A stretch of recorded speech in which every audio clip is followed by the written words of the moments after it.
The views on the following program are not necessarily those of WPSL, but we do encourage you to like and share them on social media and with all your friends and neighbors, because if it's happening on the Treasure Coast, you'll probably hear about it on the Sue-Ellensanders Show. In fact, here's your host right now, the one and only Sue-Ellensanders.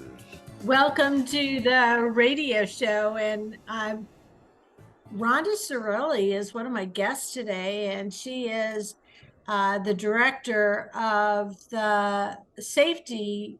Actually, you were coordinating the safety village, but your title as far as public safety is a little bit longer. You want to introduce yourself? Sure. My name's Ronda Cerulli. I am actually the Safe Kids Florida State Coordinator currently. I knew it was long. In that role, I do oversee the 14 coalitions in the state of Florida, as well as directly supervise Safe Kids Treasure Coast here. Now, the last time I had you on, were you over the whole state of Florida coalitions, or is that new? That is new as of this past July. You must be whipped. I am beat. Yeah.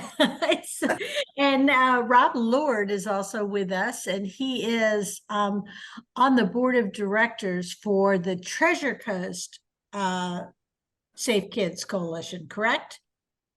Correct. Yes. So the nonprofit side, the way Safe Kids is set up here on the Treasure Coast is we have co-lead agencies. So the Department of Health in St. Lucie County is one of the co-leads, which staffs the injury prevention program. And then we have St. Lucie, Safe Kids St. Lucie Inc., which is the nonprofit co-lead. And that does Safe Kids Treasure Coast and the Treasure Coast Safety Village. And Rob is on that board of directors. Okay. And of course, Robbie, you want to introduce yourself and talk a little bit about who you are and what you do, because you are involved in a lot of other things other than your volunteer role with the board of directors, correct? Well, yes, ma'am. I've been blessed my entire life to be raised on the Treasure Coast. My family moved here in 1969. I tell people that when I moved here, when we drove north on US 1, the first traffic light we hit was at Prima Vista, and the next one was White City, what we called then White City Road. I've had an amazing professional life. I'm an attorney by training, but I went to work at Martin Health System back in 1998 and ultimately became its president and chief executive officer. Through that, I became connected with this effort, and as I said, I had an amazing career. I felt blessed every day that I had that job, but there were a few days where I met with families after a tragic death, generally a child in our emergency room, quite often people that I knew from during my life, and those days are burned into my brain. And when I had the opportunity to get involved in this and thinking that we might be able to prevent some of those horrible things from occurring, I jumped at the opportunity. Yeah. And, certainly that's subject has been very near and dear to my professional life too, because the prevention is the most important thing. You can take care of those kids and those families who have had tragic things happen to them. But if you can prevent those tragic things with education and knowledge, it just makes sense for everybody. So Rhonda, lead us a little bit in the creation of the Treasure Coast Child Safe Coalition, Children's Safety Coalition, and the fact that there are coalitions throughout the state of Florida. Is this something that other states do as well? Yes. So Safe Kids at the local level and the state level of Florida is part of a much larger organization, Safe Kids Worldwide. So Mhm. Safe Kids Worldwide has coalitions in every state in the United States, as well as 25 other countries. And their sole mission is to reduce unintentional injury and death for children, because unintentional injuries are 100% preventable. So we here locally received our Safe Kids Coalition designation, just starting with St. Lucie County in 2015. By the end of 2017, we expanded to Safe Kids Treasure Coast so that we could pick up Martin County. We provide support to Okeechobee County. And again, we would supply support to Indian River County should they need it or request it. With it as a worldwide effort, and even so through different countries or through different states, is the emphasis on children's safety or on family safety, is that different from place to place? Because in Florida, we have our own set of dangers that may not be the highest priority dangers for other states. Absolutely. And it's kind of funny you asked that, because I'm actually currently right now in Orlando sitting at a Florida Safe Teen Driving Coalition meeting where we all get together and talk about our teen driving rates and what we're going to do here in Florida and come up with an action plan.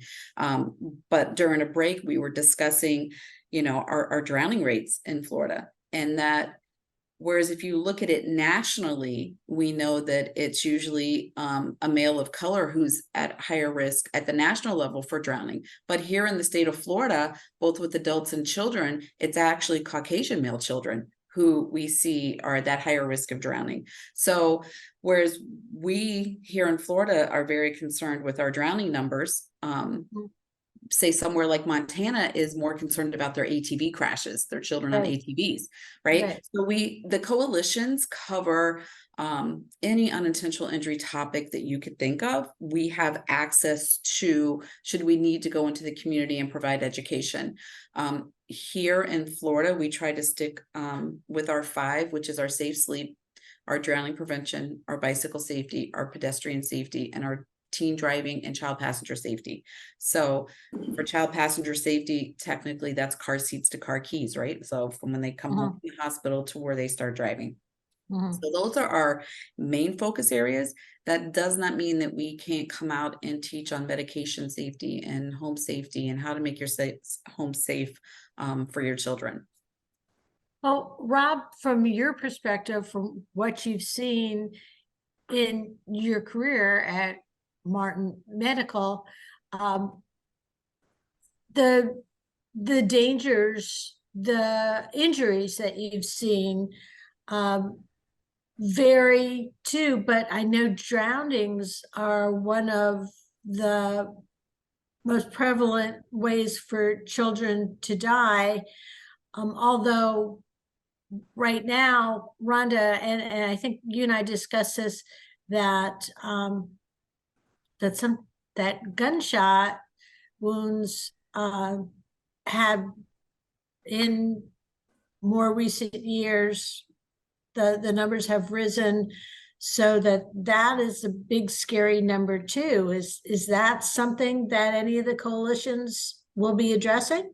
So it's definitely something that Safe Kids Worldwide is creating a program for. Right now, the only thing they've had is gun, as far as gun safety is locking them, whether it's a trigger lock, a lockbox. But you're correct. This year, or actually I say 2022, was the first year that, we've really been tracking our data, which is almost 35 years with Safe Kids Worldwide, that gun violence was the #1 unintentional injury for children, which historically it has been child passenger safety and car seats. But this year, a Johns Hopkins study, produced some data that showed that no, it was unintentional, actually was gun violence. And what does that mean to you, Rob, when you hear things like that? Well, obviously, anytime you have a gun safety accident, it's a tragic and preventable. Again, I go back to Ronda said 100% of these things are generally preventable. Go back and you take a look at it.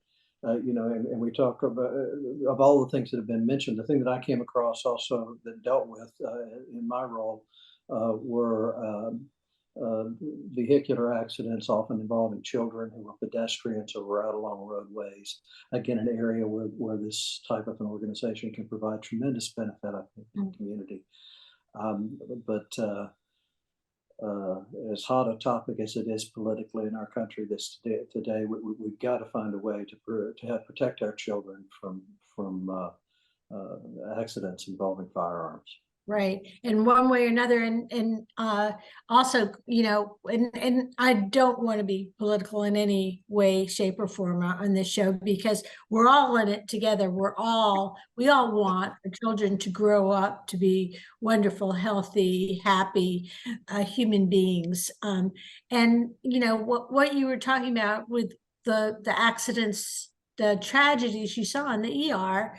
I recall, and it was over 10 years ago, but there was a family who was driving with their children in the back of the car, and none of them were in car seats.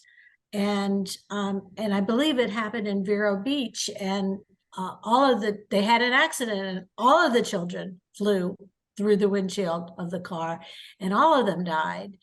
And I don't know if you remember that particular accident, but I know that was something that stayed with me. It was a visual that I just kept thinking of. And my kids were just beyond the age of using car seats at that point. But I remember as a mother, the frustration when your kid is old enough to talk and they don't want to be in a car seat anymore. Or the confusion of when you got a new car seat, do I have it in right? Did I do it right? Or is it a car seat? I remember one time turning around in the car and watching my daughter take her safety harness off herself and pop her little head up and be so proud of herself. Because we don't want to scare our children, but we still need to keep them safe. Absolutely. And, you know, I let me share this. 33 years ago, when my first daughter was born, a nurse came to our house as we have a program at Martin Health where that happened after you had a baby. And the nurse said, Mr. Lord, do you mind if we take a look at your car seat? Turned out she'd already taken a look at it. And I consider myself a reasonably intelligent person and I can figure things out. And I had installed the car seat incorrectly. And I was horribly embarrassed because I wanted to be the best father, Right. a new Yes. father.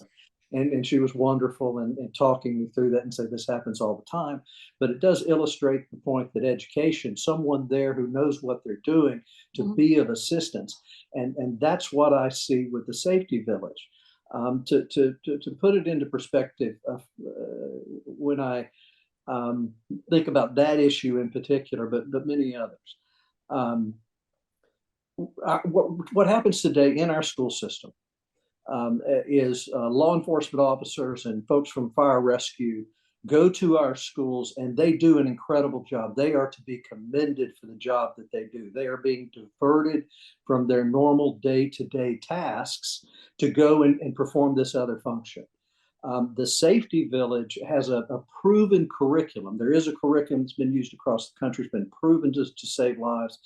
You use that curriculum, you use people who are trained to teach it, you give them facilities where they can actually demonstrate it. The students can come and learn and observe and actually go through exercises, how to escape a building that is on fire, go right on down the list. And they, that's a tremendous advantage. And it allows the people that have these other jobs to really focus on that job and not be out in our elementary schools and middle schools and other places trying to teach us on an ad hoc basis. And so that excites me as much as anything else is the fact that there's a proven curriculum. You can do that. We used to do that in the hospital. The older nurse teaches the younger nurse, and that's the way it's always been. You have more experience, you do it. But we found that with professional educators, the retention rates and the ability of our people to consume information and learn was dramatically improved. And this is that same general concept. So the more I learn about the Safety Village and how it functions, how it educates. I am convinced that this facility will save many lives because of just an improved education system with a proven curriculum.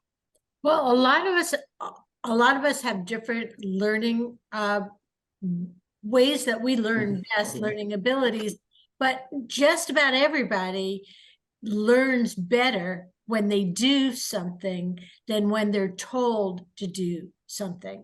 And that's one thing that the Safety Village brings to, and I was surprised the first time Rhonda talked about it, that it's not just for little kids, it's for all ages. So let's get to talking about the Safety Village and the people that it can save or teach, and the fact that it's, and I know we've talked about this before, and I cannot remember the place that does it, but it's like a kid village where you go and you get to check out groceries, like you know, you're going to the grocery store and you get to pretend to be a doctor. I can't remember what it's called, but it's a whole little village that's a fun village. Right. It's, I think it's Wanadu City.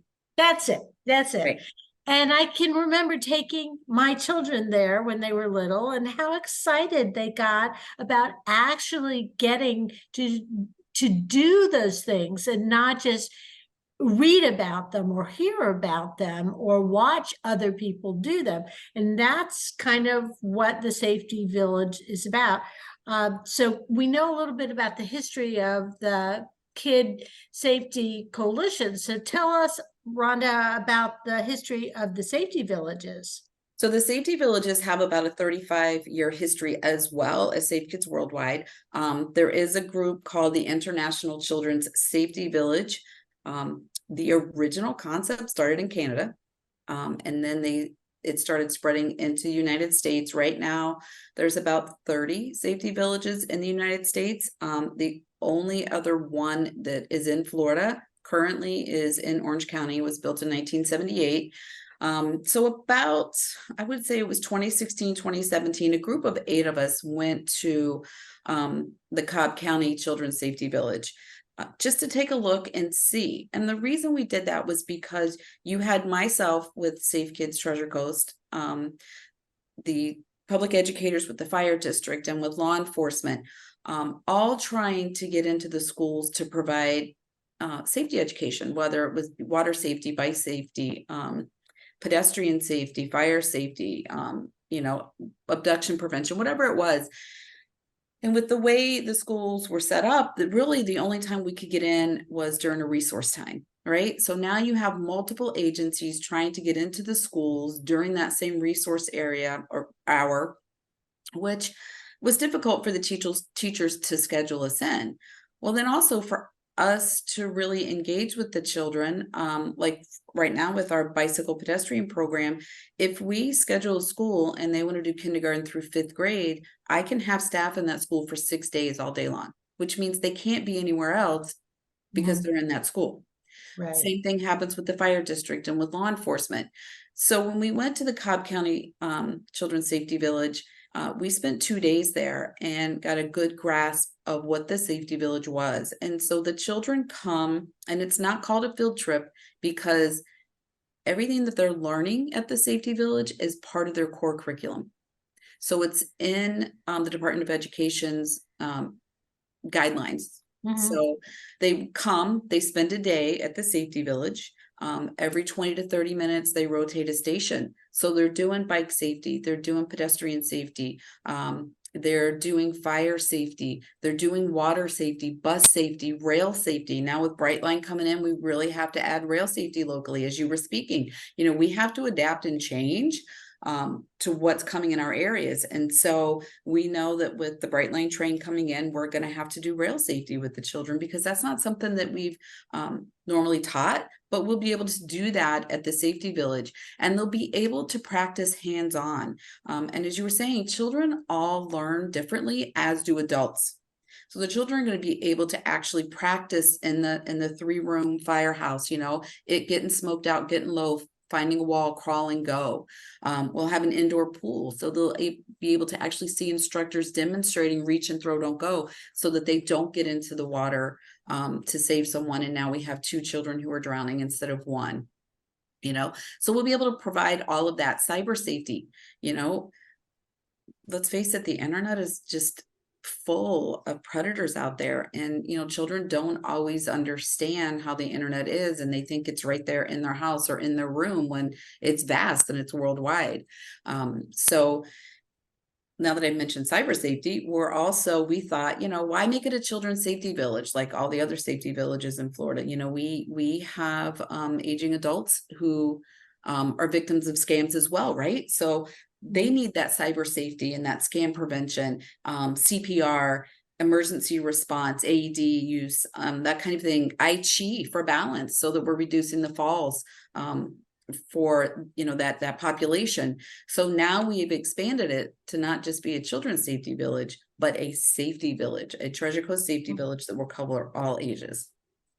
Robbie, you want to talk a little bit how you, as a board, have helped the direction of forming the safety village, and how close we are to an actual safety village and what the public needs to do now? Well, let me start by saying this. When I received the inquiry and the invitation, among the first things I did, and I always do in a situation like that, is look at the group of people I'm going to be working with if I'm on the board of directors. And I could not have been more impressed. We have a wonderful board. Ronda obviously is a subject matter expert on this, and Nate Spiro's been a tremendous leader for our organization. But all of the board members, contribute tremendously to this. What have we done? Again, we're working on how to. First you have to find a site. Then you have to think about acquiring the land, and I can let Rhonda can comment more on that than I am, but we've been very fortunate in that regard. You need a lot of professional assistance in terms of land planning and those sorts of things. Again, I'll defer to Rhonda, but we've been just very, very fortunate because we have a great organization in our community that has helped with that. But then it comes to raising the money. At the end of the day, to do these things, it's a wonderful objective.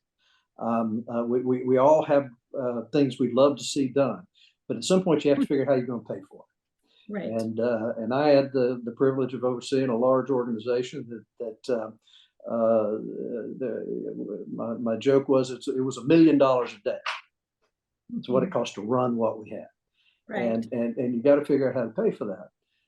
And that's been a real focus. How do we get the job done? That's what you have on this board of directors. We've got to have a couple of things coming up that I think we'll touch on. One in particular that's on the horizon that hopefully will raise some money and raise awareness as this program will.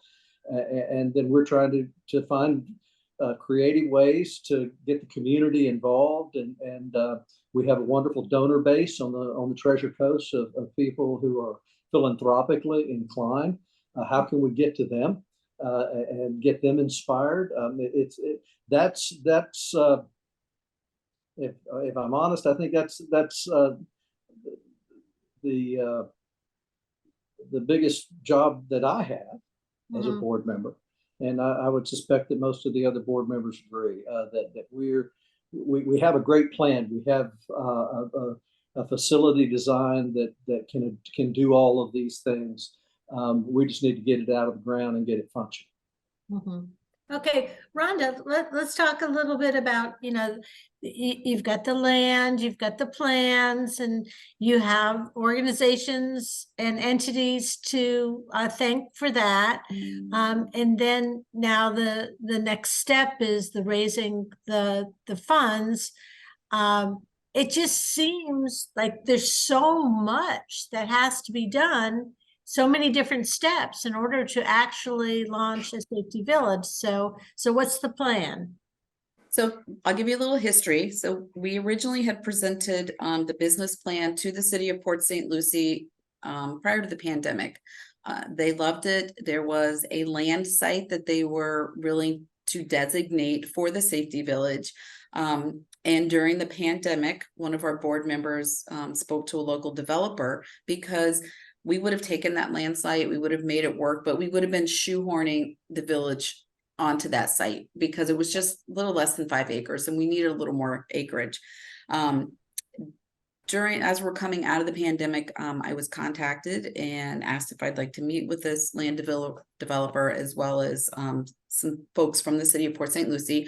And I'm not able to disclose the actual location at this moment because it hasn't gone through the final processes with the city, and I don't want to, step on anybody's toes till we get through that, but I know that it is moving through. But the land developer was in love with the Safety Village concept, the idea. He's now one of our board members. We originally started out, I believe it was 10 acres that they were going to give us, and then it went to 13, and now we're at 17 acres. Wow. So I can tell you that it will be near Glades Cutoff and I-95. Which coming in from the 4-county area is perfect because you have the Turnpike 95, State Road 70 all right there. So that's where we are with the land. We've been very, very fortunate that Lucido and Associates has done some pro bono work for us on the site plan, which in the beginning with this plot of land, we had to kind of keep shifting it around due to the shape and where it was located. But I think we've finally had that situated. And then we have Dan Cott, who is TK2 architecture and design, who has done the original renderings and drawings for us for our promotional materials. Again, pro bono at this point. And then Kimberly Horn has done some civil engineering work for us. So where we are now is on September 30th, we are doing our inaugural and first kickoff event for the Safety Village. It's called Saddle Up for Safety. It will be at the Fenn Center from 6 to 10. On September the 30th. Tickets are $125. We have a jam-packed schedule for that night. It's cash bar. Dinner's included. We're going to have some Wild Roses coming out. They're donating their time to do some line dancing and instruction for anyone who would want to do that. They're awesome. Yeah, they are awesome. So we're really excited about that event. And that's kind of where we are now at this point. It's just really kicking off that fundraising and getting awareness out there. How will now obviously in order to put the event together, and you're estimating the people from all walks of life can come to this event, have fun, and at the same time make their contribution to the Safety Village. But you can also get people to sign on as sponsors and raise money that way too. So right. I'm sure you're looking at getting some sponsors for the event. Correct. We do have sponsors now for the event, and I'm going to feel horrible if I forget anybody. We have UESI, the Brittany Lee Foundation, St. Lucie Public Schools, Children's Services Council, Lawnwood, HCA Florida, Healthy St. Lucie. See, I should grab my phone real quick and grab the website because I feel Cleveland Clinic. Cleveland Clinic. I'm like, okay, somebody. Cleveland Clinic. We do have a few other sponsors who have run it, are running it through their process and their approval process. So we have about 100 tickets right now sold for that evening. That's awesome. And how many do you hope to sell, or what is your capacity? Our capacity center is big. Right. Our capacity is 200. So I would like to see us get to at least that 150. So you're already 50% there. We are. Yeah, that's awesome. Yeah. Plus you have the sponsors where a lot of money is raised through the sponsorships. Are you open to other sponsors if people are listening to the show? Absolutely. We are definitely open to other sponsors. We'll make anything work. We'll make it all work, whatever you want to do. How can people be a part of helping to raise the Safety Village? I mean, there are a lot of ways that people can find out more about the Safety Village. I know that you have a very informative website and that you have social media pages. You want to talk a little bit about that? So the Safety Village website is tcsafetyvillage.com. It It has everything that you need to know about the event coming up. We have an event page on Facebook, which again is Treasure Coast Safety Village. Mhm. And yeah, I don't really run the social media and the website, so kind of at a loss there. I apologize for that. I have somebody else that does that because that's not me. No, that's fine. But people can look on the social media, and that Correct. would be a good way to stay up to date beyond September 30th, because beyond September 30th, you're still going to be raising funds. This is a large undertaking. When do you think the Safety Village will be able to open? Good question. I would say my goal would be mid-25, end of 2025. Okay, which is That would be a good goal. not Right. that far away. No. And how can people get involved beyond, just being a sponsor or coming to the September 30th event? Are there other ways that you need help? I'm thinking. Oh, okay. I'm like debating. Well, while Rhonda's giving that some thought, I what I would say is, if anyone's out there listening that is inspired by this and inclined to get behind something or looking for something important to get themselves involved in, I don't think you can find something better than this. Again, we talked earlier on about what this will do in the lives that it can save, and that's just, I think, remarkably important. As I said, we're blessed on the Treasure Coast to have people that can contribute, and I would encourage them to do that and to reach out to me or to Rhonda or to Nate or anybody that they know them. Go to tcsafetyvillage.com, and I'm sure there's a way there they can communicate and express their desire to get involved. We're looking for opportunities. If people have groups that would like to hear more about this, if in your neighborhood or your condominium association, or you just have a group of friends that would like to hear more, let us know. We'll arrange something. We'll get, some of us will be happy to come out and explain more and show you what we have in terms of drawings and what we have in terms of programmatic things that will make a huge difference in our community.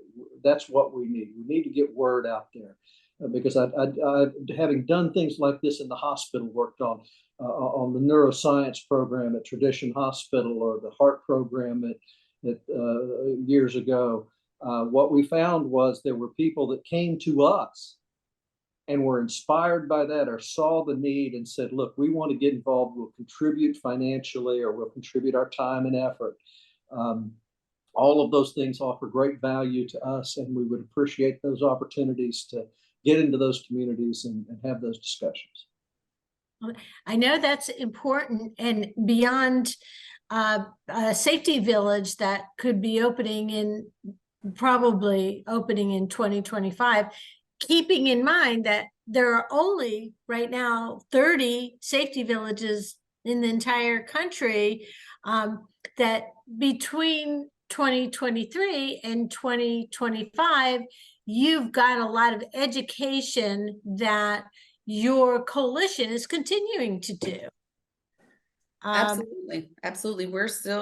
We're still out there scheduling into the schools. We're still running our car seat fitting stations, 2 a month actually 3 a month now in St. Lucie County, because we're doing one every month with Cleveland Clinic Tradition, at one in Martin County. So our impact teen driver program pushing into the high schools. So we're definitely a staff of 3 who's doing this and still pushing into the community and still providing that education, because as Rob can attest to, I haven't dealt, okay, let me say, I have dealt with parents who have lost a child due to an unintentional injury, but it's usually several weeks to a month after the fact. I've never dealt with it, right then and there on that day. And I know that for me, it breaks my heart, because I say to myself, this didn't have to happen.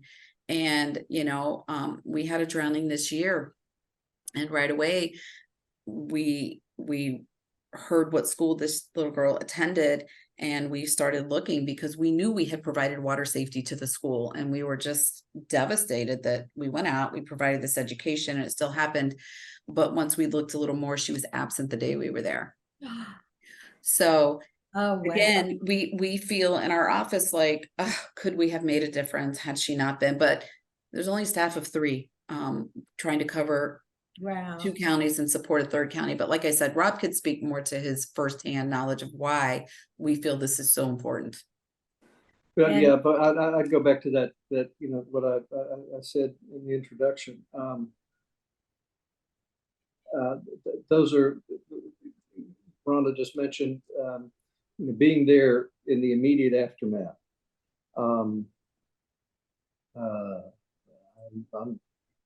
I went home and cried, and I don't cry that much. I could cry now thinking about it, because it was the most heartbreaking, gut-wrenching experience of my life. And especially in those circumstances where sometimes people I knew, and you want to be able to do something or say something, and there's nothing other than sympathy, empathy, trying to show love and that you care. So I do that. Another thing I want to make really clear: this is not just for St. Lucie County. This is for Martin County and Indian River County and Okeechobee County. This is an area, because of the location, it's going to be accessible. And there's so many children that can benefit from this. But I'd love to have a couple of champions listening to this program that are sitting in Martin County saying, you know what, I need to get involved in that and push this, or Indian River, Okeechobee. This is the Treasure Coast's Safety Village. And everything we've talked about, all 4 counties, the entire Treasure Coast share those problems, those issues when it comes to preventable injuries and death. And this facility, and they share the challenges that I described before with stretching resources and diverting resources, and again, that excites me so much because we can have such a large geographic reach and do so much good with this facility that it really does warrant support from every county on the Treasure Coast. It will make it a better place for all of us to live.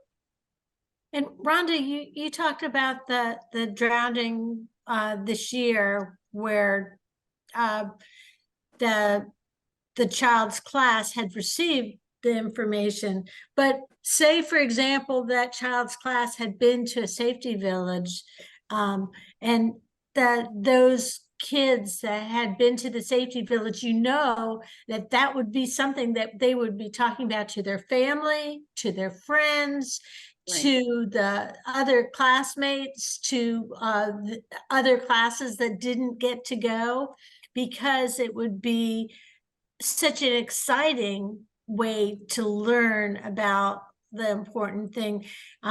The other thing with the safety village too, and I know whenever we've been to one of the safety festivals, that that there's always some sort of thing that the kids get to try out, you know, get to see, and that the reaction with the kids and the family, we're all parents, and we all know that us as parents telling our kids what not to do is not as meaningful as someone else telling them. And especially someone wearing, you know, a uniform, or in a place like that. So to change children's lives and to change it, I know the first thing that I do subconsciously when I read about a family's tragedy is, in my mind, I'm cataloging why that would never happen to me, why that could never happen to me. But the fact of the matter is that anything could happen on any given day, and you just don't know. You do the best you can to teach your children and your grandchildren. Right. So when we go out into the schools and we do the water safety, Myself and my staff are Red Cross certified swim instructors. We're both certified in basic water rescue, which is pretty much shallow water rescue. We can't go into deep water of the ocean. So it's lifeguarding, but we'll ask the children, and just to see how their mind is, you know, how they think.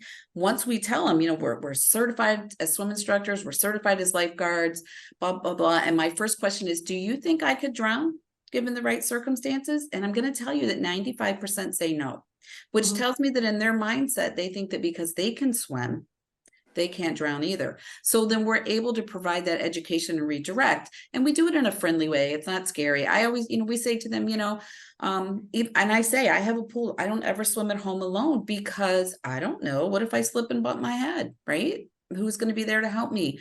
Or what if I get a really bad cramp and nobody's there to help me? So we try to give them situations like that. If we're absolutely still put in the right situation, it could happen to anyone. And so here's the safety things that we have. You don't ever swim alone. If someone's in the water struggling, you call for help. And if you can't call for help, we have probably 20 things that should be sitting out close to a pool that they're able to provide to help that person without getting in the water. And we explain to them that once you get in the water, they're panicked, they start climbing you to get out. So, you know, I think it's just explain that to them in the safety village, instead of me standing in front of a classroom. And we have a few videos that we can show.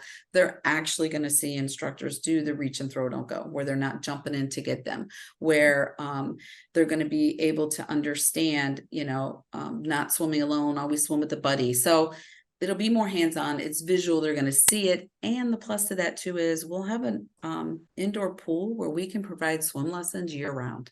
Mhm. So we will be able to provide those lessons.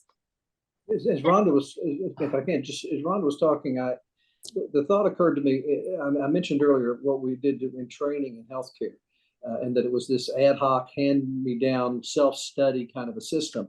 And then we created simulation labs where nurses went in and learned, doctors as well, in a laboratory setting, but it simulated different scenarios. That's what this is. And as you said, the children in particular learn best by doing and observing and seeing it and repeating that behavior. And as Ron is talking about the swim, you know, learning to throw that life ring to somebody can be a thrill for a kid, but it's also potentially a life-saving lesson for, you know, for, as you said, they go home, they tell their friends about it, they tell their family about it, and they learn something that they don't realize, that at some point it may save someone else's life and their own. When my daughter was, about 7 years old, the kids were making Christmas lists for us. And I was looking them over because sometimes they come out with really interesting things. And she had a safety ladder on her list. She had a ladder. And I was like, what are you talking about? A safety ladder? Well, Mom, I'm on the second floor. And the firefighters came in and they talked about the importance of having a safety ladder. And I was like, well, you know, you have to go to window, and, you know, our bedroom is right next door. She goes, no, we need a safety ladder, and this is why. And so that year under the Christmas tree, she had, you know, one of those, and they don't take up a whole lot of room. And when we sold our house this year and had 23 years of things to pack up, we came across that safety ladder, which had never been used. And we packed it up and we took it to our new home, because God bless us that we never had to use our safety ladder. But the fact that my child knew the equipment she needed, that included something like that. Other things too, how many people have pools and don't realize that they should have things that are out by they want everything clean and put away. They don't realize that there should be things that are out there that can be thrown as a flotation device. So those are all important things that not everybody knows. And, you know, Rob, like you said, you know, you're an educated guy and you didn't have your car seat installed correctly, because some of them are very confusing, and I'm sure in the years that have passed, they haven't gotten any less confusing. You're absolutely correct. They've gotten harder and harder for the layperson. And even now, I've been certified as a technician and instructor for 16 years. Some of these new car seats coming out, I really have to sit and read the manual, or when they call to make an appointment and we get the name of the car seat, I have to do the research before the family comes in. Because some hard, fast rules that we had 10 years ago, we don't have now. Mhm. Some of those rules have changed. And so it requires us looking and seeing, maybe the car seat manufacturer says you could do it this way, but the vehicle manufacturer says you can't. And that's a case of where they both have to agree, or, you have to go to an alternative way to install it. So Yeah. for the lay person, it has gotten very difficult to put car seats in. Yes, and many other things that you might think are obvious, if you go to the website and you see, or if you look up Safety Village, or if you look up Kid Safe Coalition, and you find the different things, because you have people, Rhonda, like you said, you're a staff of 3, you can't go out to everyone, but your board and maybe a speakers bureau could carry the messages for you. Oh, absolutely. Absolutely. I mean, we try to do the best, but I definitely have to rely on the board, because in this new role, am overseeing the state and working on the Treasure Coast Safety Village and supervising the unintentional injury prevention programs locally on the Treasure Coast still. So we definitely lead champions and folks to go out and speak on behalf of the Safety Village to help us with the fundraising and to actually get this to come to fruition. So some details again as we wrap up the show about the September 30th event. Okay. How can people purchase tickets? They can purchase them on the website at tcsafetyvillage.com. So you can purchase individual tickets there. We also have up the blocks if they want to do a sponsorship, so they can purchase a sponsorship as well. If they're having any troubles with that and with purchasing, they can contact me at my office, which is 772-462-3512. We have it set up through PayPal on the website, and we've had some folks who say that they they don't have PayPal accounts, so it's difficult for them. So they just call in, and then we're able to process it over the phone. Okay, and then also as Rob Lord had discussed, it's important to be looking ahead for future fundraisers, because this is not going to be the only fundraiser. And maybe some organization might come to you and say, we want to help, and there's that here, we're going to have a golf tournament and we're going to make you the beneficiary, or we're going to have a race and have you receive the funds from it. So there are a lot of different ways that people and organizations can get involved. As being a member of the board, is everybody who's a board member appointed or through some entity, or is it something that people can get involved with if they really want to be all in? Well, they can definitely reach out. We would have to bring it before the board in the process. That's not a decision I can make. I just report to the board, so I don't even have any voting power. So, and Rob's laughing, but it's the truth. So I could just bring it before them. But yes, if we have somebody that this is going to be their passion and they're going to drive, absolutely, I'd love for them to reach out to me, and I would get them on the next board meeting.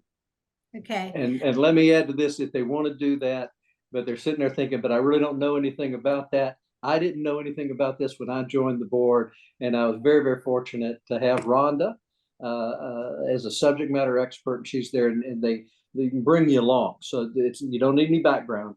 You just need a desire to get involved and a willingness to commit to that. And the importance of the Safety Village, as we discussed in the show, is incredible, in that the kids and kids of all ages, adults, are going to learn from doing or from not doing, in the case of the scamming with the adults. It's a situation where you don't think it's going to happen to you until it happens to you. And, Rob, I know you've seen the immediate aftermath, and it must make you feel a little better inside to know that you are doing something to make it harder for those accidents to happen. Sue Ellen, you hit the nail on the head. The fact was, every time one of those things happened, I felt helpless, and I felt that there was nothing I could do to make a difference. And so the opportunity to get involved in this organization for me personally was to be able to exercise that demon a little bit, so that I could say, okay, now I can do something in honor of those families and those people that I came in contact with that had those challenges.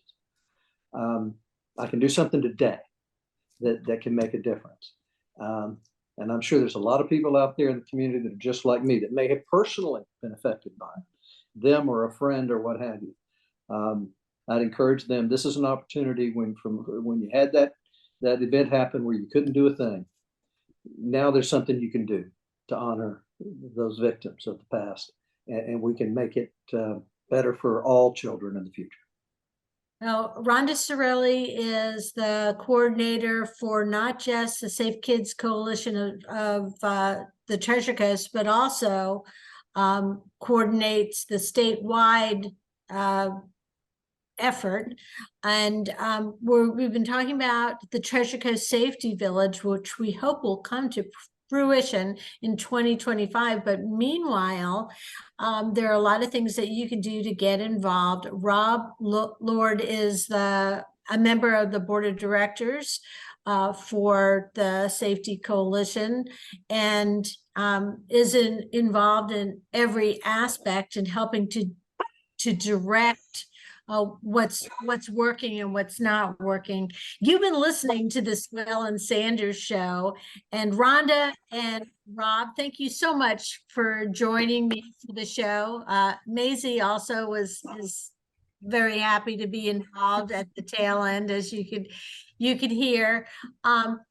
As whether you're a parent or you're not a parent, or whatever you care about, there's some way that you could be a part of this and change the lives of kids and people everywhere. Thank you for joining me today. Again, we'll see you next week with more. Thank you, Sue. The Sue-Ellensanders Show. Early in the morning, Saturdays and Sundays, 7:05 on WPSL Port St. Lucie.